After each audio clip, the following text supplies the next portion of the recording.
మీనరాశి వారు మహాలయాల అమావాస్య సందర్భంగా ఎలాంటి విధి విధానాలు పాటించడం వలన ఒకవైపు ఏలనాటి శని ప్రారంభ సంచార స్థితిలో ఉండడం, రాశిలోని రాహు సంచార స్థితి, అర్ధాష్టమ కుజదోష ప్రభావం ఉన్నప్పుడు ఎలాంటి విధానాలు పాటించాలో ఈ వీడియోలో సవివరంగా సంపూర్ణంగా తెలుసుకుందాం. మీనరాశిలో ఏ నక్షత్రాలు వస్తాయనగా పూర్వాభాద్ర నక్షత్రంలోని చివరి పాదమైన 4వ పాదము, ఉత్తరాభాద్ర నక్షత్రంలోని 4 పాదాలు, రేవతి నక్షత్రంలోని 4 పాదాలు కలిపితే మీనరాశి అవ్వడం జరుగుతుంది. చాలామందికి పుట్టినటువంటి కాల సమయంలో డేటా ఆఫ్ బర్త్లో లేనటువంటి వారందరికీ కూడా పేరు యొక్క మొదటి అక్షరాన్ని అనుసరిస్తూ ఆ రాశిని తెలుసుకునే ప్రయత్నం చేద్దాం. ది, దుమ్, షం, ఝా, ధా, దే, దో, చా, చి అక్షరాల వారందరూ కూడా మీనరాశి జాతకులే.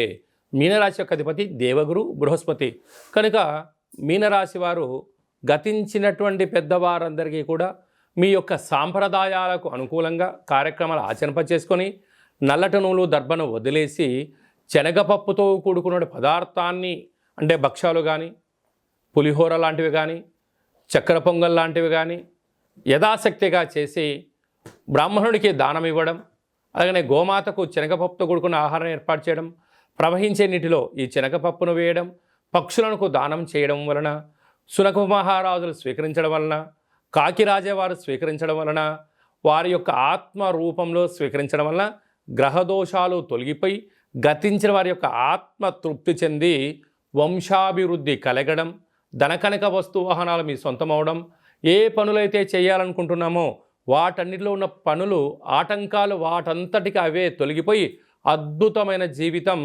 మీనరాశి వారి సొంతం అవుతుందని చెప్పి గమనించగలగాలి.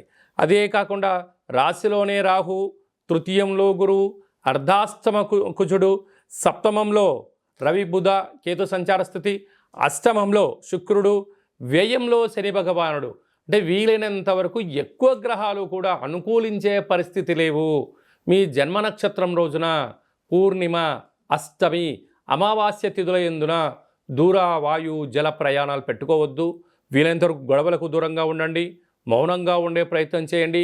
ఏదైనా ఒక పని చేసేటప్పుడు ఎంతవరకు దీని యొక్క ప్రయాణం అవుతుంది, సుదీర్ఘమైన ప్రయాణాలకు దీర్ఘకాలిక ప్రణాళికలతో మీరు ముందుకు వెళ్ళగలిగితే తాత్కాలికమైనటువంటి ఏదైతే ఇబ్బందులు ఉన్నాయో వాటిని అధిగమించే పరిస్థితి చాలా అధికంగా ఉంటుంది.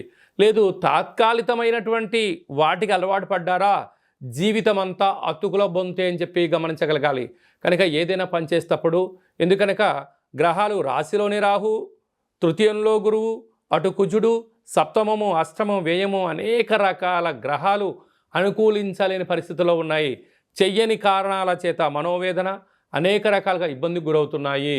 కనుక ఇలాంటి కాల సమయంలో బ్రాహ్మణుడు, గోమాత, పక్షిరాజ, సునకపురాజ, పితృదేవతల యొక్క ఆశీస్సులు పొందగలిగి మౌనం, ధ్యానం, ఏకాగ్రత, ఆరోగ్యాన్ని కాపాడుకోగలిగితే రాబోయే కాల మంచి భవిష్యత్తు.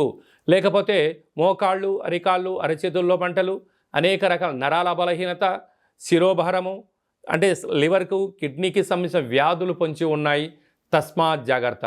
కనుక వీలైనంత వరకు దానా ధర్మాలతో, ఆధ్యాత్మిక చింతనతో నిత్య సూర్య నమస్కారము మీకు అదృష్టాన్ని, ఆనందాన్ని, ఆరోగ్యాన్ని ప్రసాదించబోతుంది.